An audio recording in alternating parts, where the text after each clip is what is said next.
Most grammar and punctuation errors happen here, in the main body of your email. It is the largest part, so it makes sense, but we'll talk more about that in the grammar section.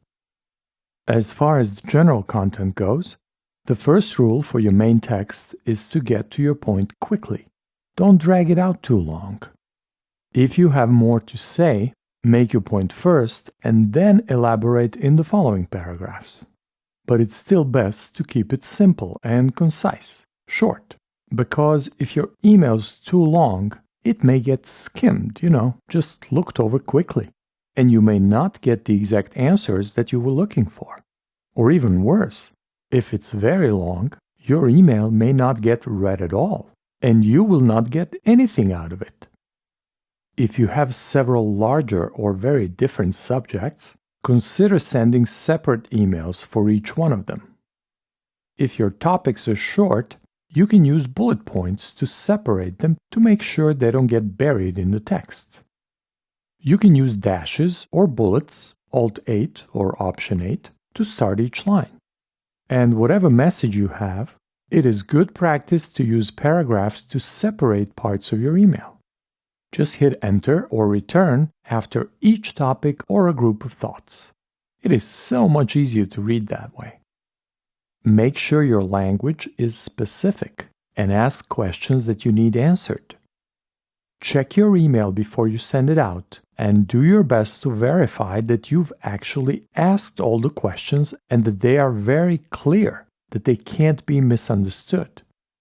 For example, let's say you're commenting on the new furniture arrangement, and you write, "Move the plant on the desk, by the door, in the office." If there are several desks, we don't know which one. Are we talking about the desk by the door, or did you want the plant moved to the office door? It could be understood either way. Also, be specific when making promises. If you need help with the work, please let me know and I will do it. Did you mean I will do it, all the work? Or you just meant I will help you with some of the work? See, you need to be clear and specific. If you receive a longer email, but not the boring kind, an email that was clearly well thought through, where the sender took time to write, do not give a terse or short response like "okay." At least thank them with a couple of sentences, or if you're busy for a full reply right away, you can tell them that you will email them more details as soon as you can, or at your earliest convenience, and so on. You can say something like, "Thank you so much for your detailed message. This deserves a careful response, so I will get back to you as soon as I've had some time to think about it."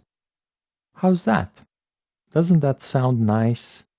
Wouldn't you be annoyed if you put the time and effort into writing an email and all you got back was one word? And finally, at the end of your main email body, it is very useful to create a summary paragraph. This is where you can quickly list or repeat just the main points, questions, promises, or requests that you've made. For example, "So thank you again. I will send you those files as soon as I get them. And please let me know when you hear back from the purchasing department." Main body text rules: be concise, get to the point, separate paragraphs, be specific, summarize, check your grammar.